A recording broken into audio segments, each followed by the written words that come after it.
Mesdames et messieurs, bonsoir et merci de nous rejoindre sur Télé Tchad. À la une de ce journal, sachez qu'une réunion de validation du plan national de contingence pour la préparation et la riposte à l'épidémie de coronavirus a eu lieu ce matin au ministère de la Santé publique, présidé par le ministre de la Santé publique, professeur Mahamoud Youssouf Khayal. La rencontre regroupe les représentants des partenaires qui œuvrent dans le secteur sanitaire. Les détails avec Variladji. La lutte contre l'épidémie de coronavirus appelée Covid-2019 et dont le Tchad se trouve encore indemne appelle à une synergie d'action. Pour des mesures préventives, le gouvernement à travers le ministère de la Santé publique et les partenaires qui interviennent dans ce secteur conjuguent leurs efforts. Ils procèdent à la validation du plan national de contingence pour la préparation et la riposte. Un accent particulier est mis sur la réduction du risque d'importation et de propagation du coronavirus au Tchad. Cette maladie, on peut la vaincre. La preuve en est aujourd'hui la Chine. La Chine, il y a quelque temps, on ne pensait pas qu'aujourd'hui, elle serait à ce niveau. Et nous aussi, on a des amis qui nous accompagnent. Et franchement, je voudrais qu'on dise merci à ces amis. Maintenant, nous voulons sécuriser tout un chacun de nous dans le pays. On veut vous aider. L'engagement du gouvernement est salué par les partenaires. Ainsi, le représentant de l'Organisation mondiale de la santé au Tchad réitère le soutien de son institution. Moi, je pense qu'il faudrait qu'on mette les coûts et besoins immédiats.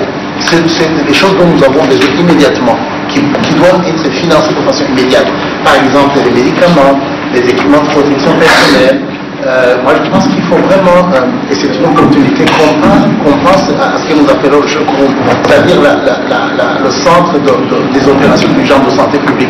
L'ambassadeur de France au Tchad n'est pas du reste.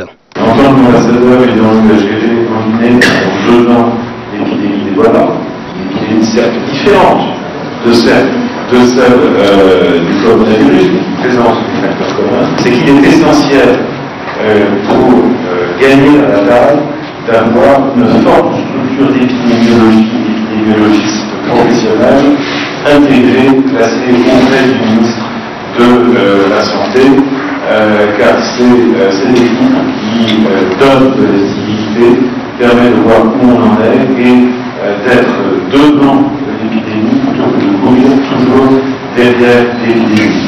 Le plan national de contingence pour la préparation et la riposte à l'épidémie de la maladie à coronavirus Covid-2019 s'élève à un budget de plus de 2,7 milliards de francs CFA. Le dit plan de contingence s'étale sur une période de 12 mois. Il sera réadapté en fonction de l'évolution réelle de la situation épidémiologique de la maladie à coronavirus dans le monde et au Tchad. Et puis le mouvement patriotique du salut MPS a célébré aujourd'hui même le 30e anniversaire de sa création à Mongo dans la province du Guérin. Une cérémonie qui a drainé plusieurs militants du parti et ceux des partis alliés. Les détails avec Marale Joséphine. Ce grand rendez-vous commémorant le 3e anniversaire du mouvement patriotique du salut à Mongo, chef-lieu de la province du Guéra, a vu la présence des différents groupes socio-professionnels. Il s'agit des membres du gouvernement, des autorités administratives, des leaders traditionnels et religieux, des militantes et militants ainsi que des partis alliés. Tous ont tenu à manifester leur présence et surtout leur engagement vis-à-vis de cette formation politique créée exactement le 11 mars 1990. Une occasion pour le gouverneur de la province du Guéra, Paul Mbaye Nodoum, Gartel Bey, de revenir sur la motivation des bas ministres, le fondement du mouvement patriotique du salut et sur la détermination avec laquelle le MPS a libéré les Tchadiens du joug dictatorial le 1er décembre 1990. Pour lui, le mouvement patriotique du salut a un vaste chantier qu'il entend réaliser pour l'intérêt du peuple tchadien. Comme un président fondateur, bien connu pour vos prouesses militaires, vous n'avez jamais baissé les bras sur le front économique pour sortir le Tchad du sous-développement endémique dans lequel il est plongé depuis 30 ans, depuis la création de l'espace du Tchad. Vous avez pu sortir le Tchad de son cycle endémique de sous-développement. C'est avec le sentiment de joie et d'attachement aux idéaux du Parti rassembleur que le président du comité d'organisation, Jean-Bernard Pandari, intervient. Celui-ci reconnaît l'esprit d'équipe et le sens de collaboration ayant contribué à la réussite de l'événement.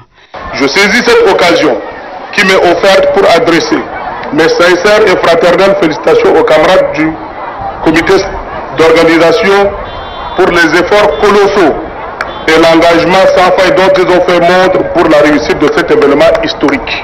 Les BAMinistes, par la voix de leurs représentants, renouvellent une fois de plus leur confiance au président fondateur du mouvement patriotique du salut.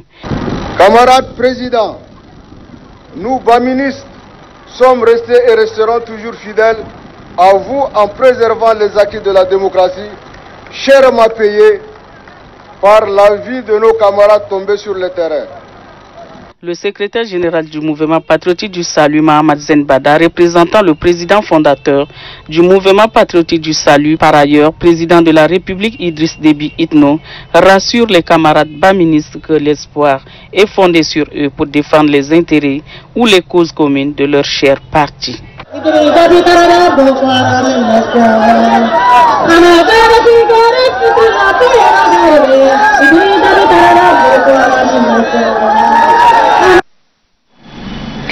Je vous invite à suivre à cet effet le secrétaire général du MPS, Mahamad Zenbada, lors de cette cérémonie commémorative. Il situe l'importance et le contexte de l'événement. Suivez. Sur cette terre qui nous accueille, ces rues que nous arpentons, cette terre que nous respirons, ces visages que nous croisons et qui nous rappellent vivement les souvenirs de Moldov, les souvenirs de Garboubou, les souvenirs de Khamis Alifa, les souvenirs de Seyd Garboubou, les souvenirs de Kafin Shadallah, de Mamad Ali Abdallah, de Mamad Saleh Adou, d'Ibrahim Danfor et tous les autres. Ce visage nous rappelle encore ces gens, parce qu'ils ont laissé tout derrière eux, tout ce qu'ils avaient de meilleur. Et il y avait parmi eux un comme chef qui s'appelait Hassan Diamous. Tous ces gens ont laissé ce qu'ils ont de meilleur pour aller fonder leur fête. Le président fondateur a demandé que cette fête soit faite ici, qu'on la fête ici, pour la mémoire de ses camarades. C'est pour cette raison que je suis incapable de dresser le devoir de mémoire. Il lui appartient à lui seul de dresser le devoir de mémoire parce qu'il y a 30 ans déjà. Et nous n'allons pas lui ravir la vedette. C'est lui qui le fera au moment où il voudra.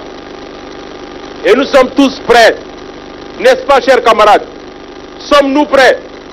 Sommes-nous prêts pour accepter que le président nous fasse le devoir de mémoire? Eh bien, on lui rapportera qu'il doit faire le devoir de mémoire. Nous sommes incapables de le faire, nous, quoique secrétaire général du MPS. Ensuite,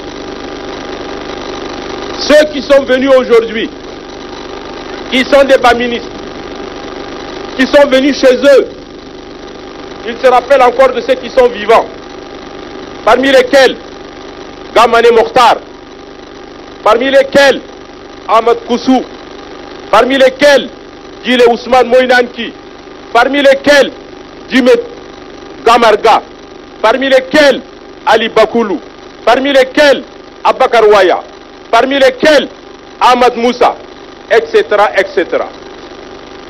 Et en voyant ici le visage, la dernière fois, du camarade Abdoulaye Sarsar, qui est aujourd'hui colonel de la police, le président a dit, nous ne devrons pas laisser nos camarades comme ça, et le pays s'occupera de ceux qu'on appelle les BAMinistes, de ceux qu'on appelle les libérateurs. Et c'est ce qui fut fait. À travers votre motion, nous avons compris, chers anciens, nous avons compris, camarades BAMinistes, que la fidélité et la loyauté n'a pas de prix. Que la fidélité et la loyauté doivent poursuivre l'ensemble de ce que nous faisons. Que la fidélité et la loyauté doivent être le mot d'ordre du MPS. Nous sommes tous fidèles, nous sommes tous loyaux aux idéaux du MPS qu'incarne le président fondateur. Et c'est pour cette raison que je vous demanderai, à partir de cet instant-là, toutes les représentations du MPS à travers le pays sont ici, de prendre ça comme un mot d'ordre pour qu'on soit en ordre de bataille pour les prochaines élections.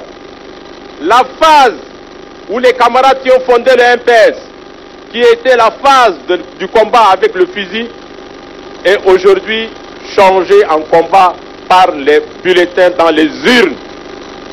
Comme hier, le MPS a gagné.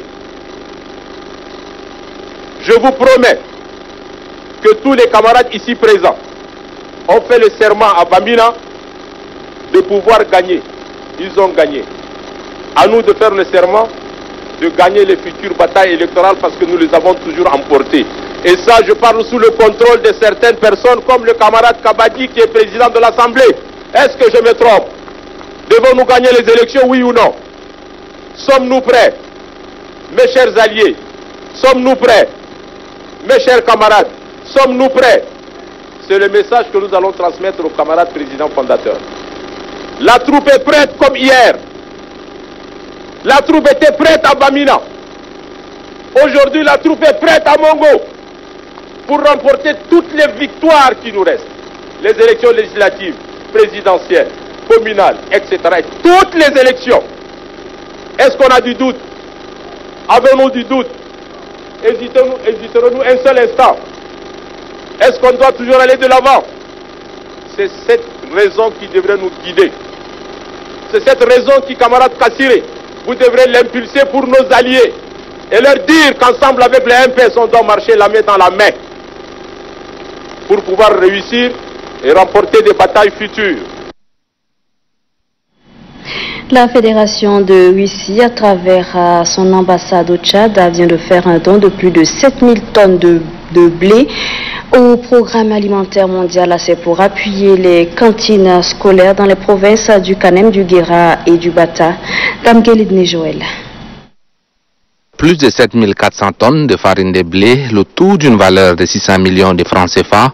C'est une donation de la Fédération de Russie au programme alimentaire mondial au Tchad. Un don qui vise à appuyer le système éducatif dans 3 provinces, à savoir le Bata, le Guéra et le Kanem. Des repas diversifiés seront quotidiennement fournis à 57 851 élèves de ces provinces afin d'assurer leur maintien à l'école. Nous promouvons une alimentation scolaire basée sur la production locale, en veillant à ce que les rations correspondent aux besoins nutritionnels des écoliers. Le PAM associe des fermiers au programme d'alimentation à travers 8 provinces de la bande sahélienne. La contribution de la Russie complémente ce programme et contribue à diversifier le régime alimentaire des enfants. Stratégique du Tchad, notamment celle qui vise à lutter contre la faim, l'envoi et le maintien des enfants à l'école. Son pays, partenaire privilégié du PAM, consolidera ce partenariat pour le bien-être des enfants, devait renchérir le diplomate russe. Cette action humanitaire qui renforce les efforts du gouvernement est vivement saluée par le ministère de l'Éducation nationale. Le ministère de l'Éducation nationale et de la promotion civique identifie le renforcement de l'alimentation. Le ministère de l'Éducation nationale et de la promotion civique identifie le renforcement de l'alimentation scolaire comme un point clé pour consolider le capital humain et pour assurer une éducation inclusive et équitable de qualité.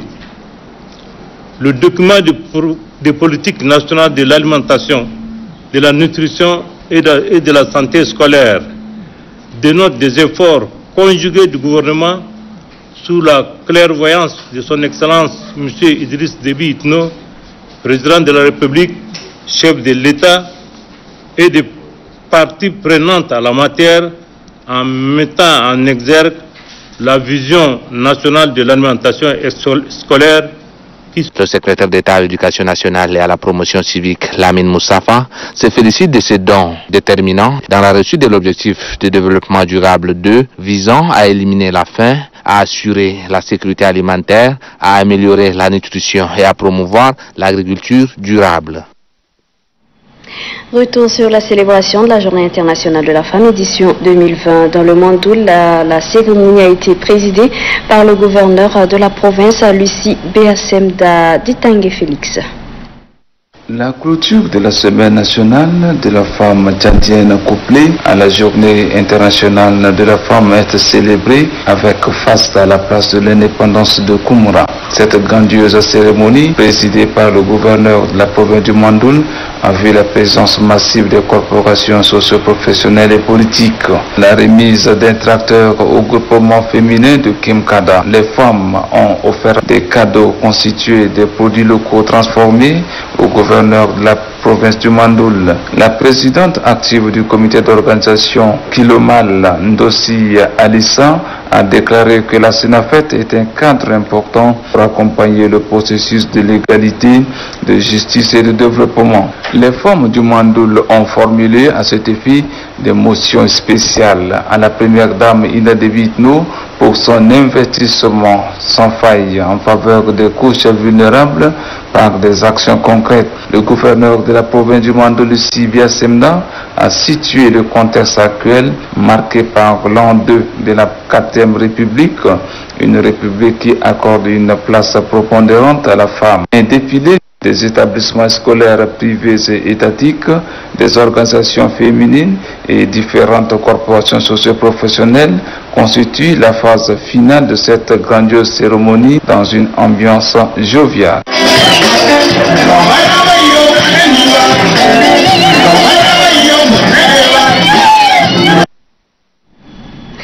Dans le département de la Kabia, dans la sous-préfecture de Pont-Carole, la cérémonie commémorant la Journée internationale de la femme a été présidée par le préfet de la localité, Yarcho Abani.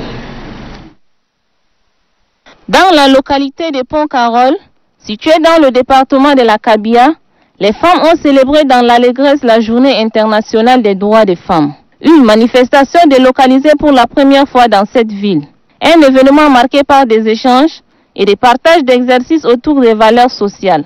Pour la présidente du comité d'organisation, Noudji Madi Solange, cette journée est une occasion toute indiquée pour échanger et mener des réflexions sur les questions liées à l'autonomisation de la femme. Le préfet du département de la Kabia a fait l'historique de la journée avant de situer son importance. La Journée internationale de la femme a été célébrée le 8 mars 1987 autour du thème Femmes tchadiennes en devenir. Dans ses premiers pas, la Sénafed a été perçue comme l'affaire exclusive des femmes de la ville. Le maire et le sous-préfet de Pont-Carole se réjouissent du choix porté à leur cité et se disent engagés à œuvrer pour l'émancipation de la femme de la Kabia.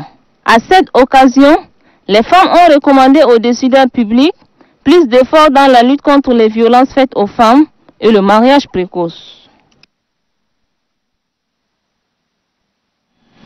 Toujours dans le cadre de la célébration de la Journée internationale de la femme, les femmes tchadiennes résidant à Douala au Cameroun ont organisé une cérémonie festive, une rencontre rehaussée par la présence du consul général du Tchad à Douala, Abdel Salam Ali Seyd. Récit Bariladje.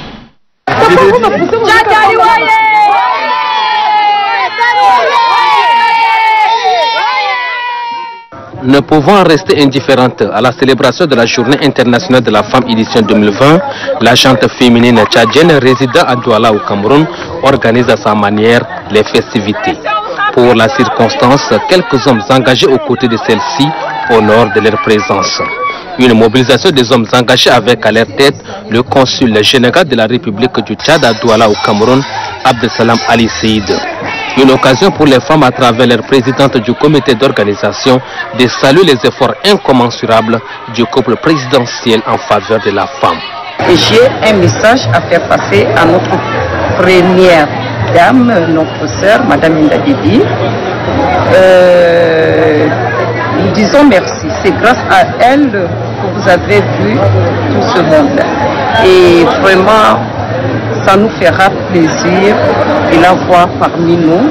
Le consul général de la République du Tchad à Douala au Cameroun, Abdel Salam Ali Seïd, confie que le gouvernement reste et demeure sensible à la question de la femme. Pour lui, cet engagement se traduit par l'adoption de plusieurs textes qui visent à faire la promotion de celle-ci dans la société tchadienne. Sachez également que le ministère des Finances et du Budget organise à Bangor un atelier de vulgarisation du budget citoyen 2020. La cérémonie est présidée par le secrétaire général de la province du Mayo-Kébi-Est, Amat Mahamat Toli. Un reportage signé Bouba Illa. En marche vers la gestion axée sur les résultats, tel est le slogan de cet atelier dont l'objectif est de sensibiliser les acteurs privés et publics, les organisations de la société civile, les médias ainsi que les partenaires au développement sur le budget général de l'État. La déléguée provinciale des finances et du budget d'Etelum Bino Célestine invite les différents acteurs à s'approprier le budget citoyen 2020 afin de faciliter la mobilisation des ressources. Représentant le directeur général des ressources et du budget, Kimto Alain Mahamat, chef de division exécution du budget au ministère des Finances et du budget, indique que le budget citoyen est une présentation simplifiée de la loi des finances 2020 et permet aux citoyens de mieux connaître le budget général de l'État. Lançant officiellement les travaux de l'atelier, le secrétaire général de la province du Mayo-Kébi-Est, Ahmad Mahamat Toli, représentant le gouverneur, rappelle que le budget général de l'État est un outil de mise en œuvre des politiques publiques du gouvernement tel que énoncé dans le plan national de développement. Il souligne que la loi des finances 2020 comporte plusieurs innovations fiscales orientées pour l'essentiel vers la perspective du développement dans les secteurs agro-pastoral, les énergies renouvelables et les technologies de l'information et de la communication. Dans la province du Wadaï, l'association France Laïcité, à travers l'ambassade de France et la force Barkhane, a remis des kits scolaires à l'école gendarmerie et l'école Amitié d'Abéché. On en sait plus avec Dido Adambarka. Au total, 1330 kilos de kits manuels scolaires, dont de l'association France Laïcité à travers l'ambassade de France au Tchad et de la force Barkhane basée à Abéché, ont été remis ce matin aux 10 établissements primaires de la place, à savoir l'école gendarmerie et l'école Amitié.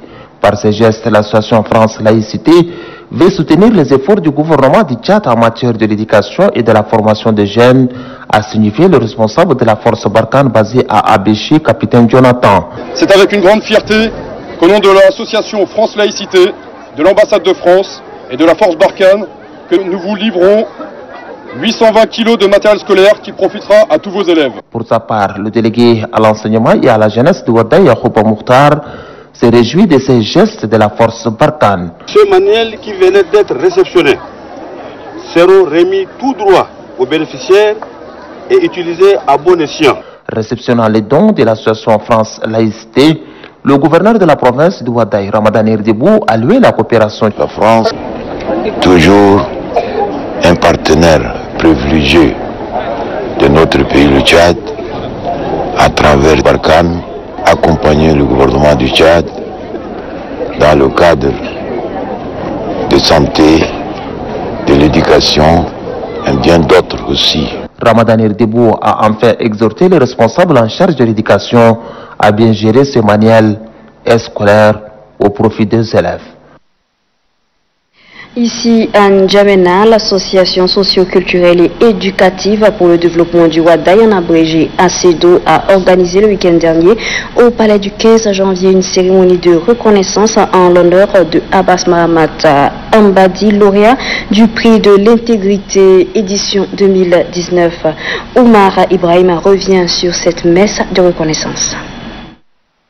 Lauréat du prix de l'intégrité édition 2019, Abbas Mahamat Ambadi a été honoré au cours de cette cérémonie organisée par l'association socio-culturelle et éducative pour le développement du Wadaï. Pour rappel, la plateforme Tchad Zéro Corruption a jugé Abbas Mahamat Ambadi digne par son intégrité. Plusieurs personnalités, les élites de la province du Wadaï et ceux de diverses couches socio-professionnelles se sont mobilisés pour rendre un hommage appuyé à cet homme de grande probité. Abbas Mahamat Ambadi, c'est un homme exemplaire exempt de tous les maux de la société, il n'a jamais cédé à toutes les tentations néfastes. À cette cérémonie honorifique, un film retraçant les parcours et surtout les qualités du lauréat du prix de l'intégrité a été projeté. Quelques témoignages des amis et collègues d'école primaire, dont Khayar Omar Defalla, ont permis de découvrir davantage cet homme aux qualités exceptionnelles. Abbas Mohamed Ambaddi, selon les uns et les autres, incarne la sagesse, la fidélité et l'amour du travail. Une attestation de mérite et de reconnaissance lui a été remise par les conseillers diplomatiques à la présidence, à Cheikh Ibn Oumar, au nom de l'association socio-culturelle et éducative pour le développement du Wadaï. Détenteur d'une licence en lettres modernes obtenue au Congo-Brazzaville, Abbas Mohamed Ambaddi a assumé d'importantes fonctions, notamment conseiller à la présidence de la République. Le paysage médiatique tchadien est en deuil. Daniel Naditando, journaliste, reporter et directeur de la télévision Afrique Média Tchad, est décédé de suite de maladie. Les obsèques ont eu lieu ce matin à la maison familiale à Morsal, dans le 6e arrondissement.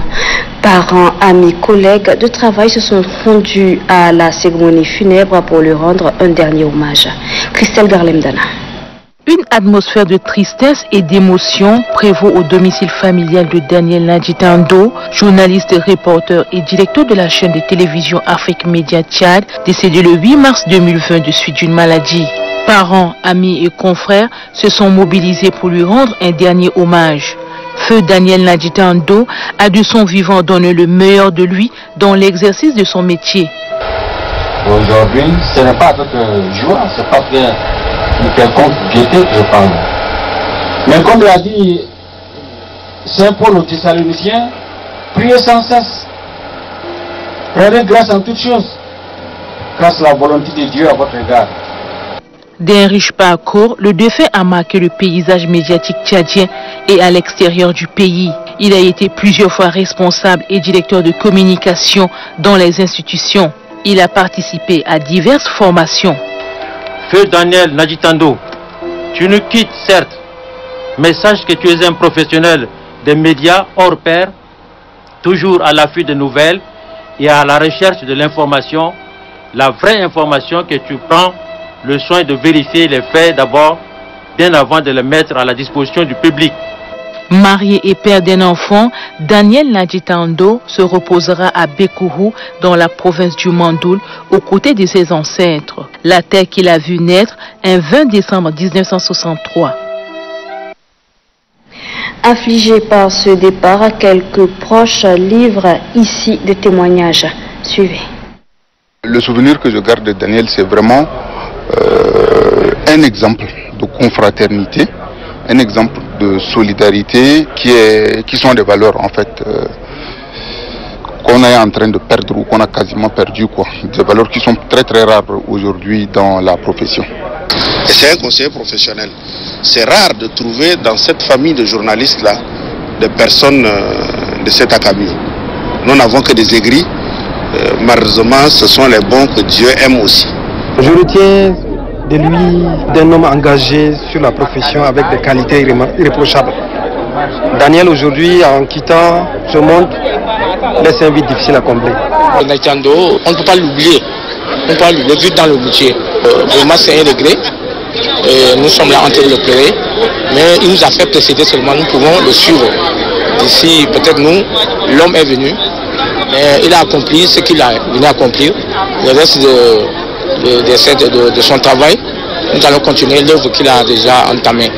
Aussi nous présentons nos condoléances à toute sa famille biologique, ainsi qu'à tous les confrères de la télévision nationale, ainsi que Afrique Média. Et puis ces quelques messages de condoléances suite au décès de l'ancienne ministre et ambassadeur, son Excellence Madame Bintou Maloum, survenue ce 10 mars 2020 à N'Djamena.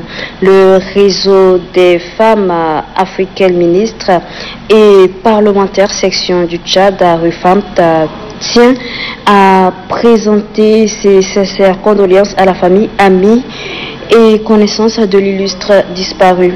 Le Tchad perd en la personne de Madame Bintou Maloum, un cadre hors pair, une diplomate chevronnée et un administrateur d'une compétence inégalée. Première énarque et première femme ambassadeur, Bintou Maloum est parmi les premiers membres du REFAM. Le REFAM exprime encore une fois de plus toute sa compassion à sa famille et implore Dieu le Tout-Puissant de l'accueillir dans son royaume céleste. À Dieu nous sommes et à lui nous retournons. Ce message est signé de la secrétaire exécutive, première adjointe à Madame Assia Mahamat Ahmed Abou.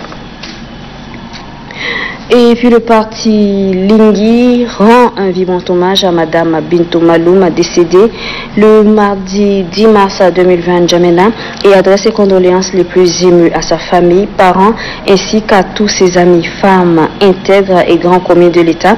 Le Tchad perd en elle l'une de ses dignes et valeureuses filles. Que le Tout-Puissant lui accorde grâce et miséricorde et qu'il console les parents et connaissances éplorés. Ce message est signé du président national du parti Lingui, Aladj Dr Madani Mahamata Oumar. Et sur ce, mesdames et messieurs, se referme ce journal. Merci à vous de l'avoir suivi et très bonne suite de programme sur Télé Tchad.